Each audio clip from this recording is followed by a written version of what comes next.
let's cut across live to BJP President JP Nadda speaking. मुसलमानों का है, जबकि प्रधानमंत्री श्री नरेंद्र मोदी जी कहते हैं कि देश के संसाधनों पर पहला हक गरीबों का है। दिसंबर 2006 को नेशनल डेवलपमेंट काउंसिल को संबोधित करते हुए प्रधानमंत्री मनमोहन सिंह ने कहा था, और मैं याद दिलाना चाहता हूं कि we will have to devise innovative plans to ensure that minorities, particularly the Muslim minority, are empowered to share equitably in the fruits of development. They must have the first claim on resources.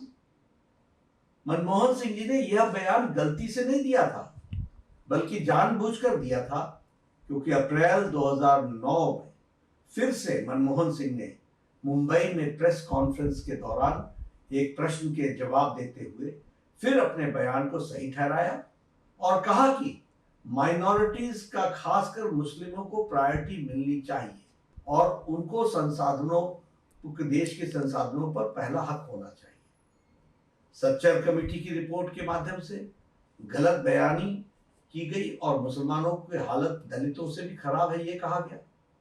मतलब यह है कि कांग्रेस पहले से ही आधार बना रही थी कि येन केन प्रकारेण मुस्लिम को एससी अनुसूचित जाति घोषित कर मुसलमानों को एससी आरक्षण की वैधता दिला दी जाए। कांग्रेस की एससी, एसटी और ओबीसी के अधिकारों पर डाका डालने की यह आदत बहुत पुरानी है।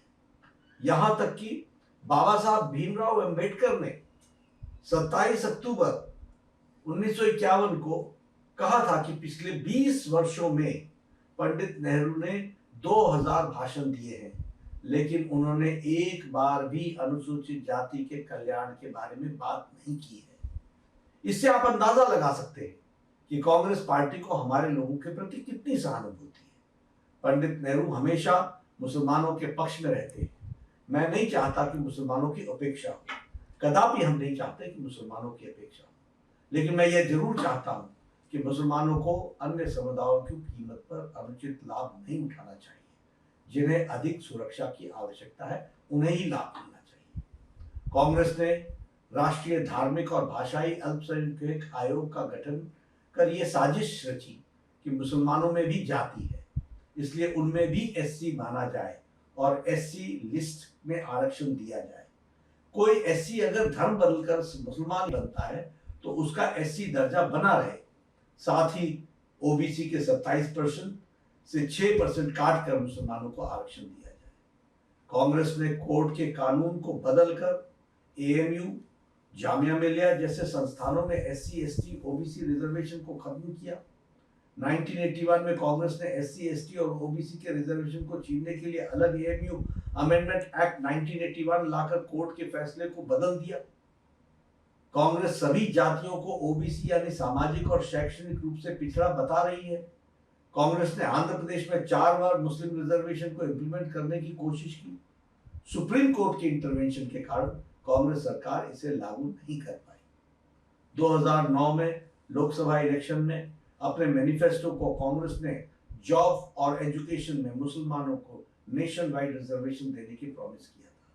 कांग्रेस चाहती थी कि ओबीसी रिजर्वेशन के अंदर मुस्लिम के लिए अलग से सब कोटा हो। 2011 में यूपीए 2 के दौरान माइनॉरिटी अफेयर्स मिनिस्ट्री ने ओबीसी कोटा के भीतर 8.4 सब कोटा का प्रस्ताव रखा, जिसमें मुसलमानों के लिए 6% रिजर्वेशन शामिल था। 2014 में लोकसभा इलेक्शन मैनिफेस्टो में भी कांग्रेस ने इस तरह की बातें की थी। इस बार भी कांग्रेस अपने मैनिफेस्टो में इसी तरह की बातें कर रही है। कर्नाटक में भाजपा सरकार ने रिलीजन बेस्ड रिजर्वेशन को खत्म कर दिया था, लेकिन कांग्रेस की सरकार आते ही तमाम मुस्लिम को ओबीसी कैटेगरी में डाल दिया। कर्नाटक में भी ओबीसी के अंदर कैटेगरी 2 भी बनाकर मुस्लिम जातियों को आरक्षण दे दिया गया।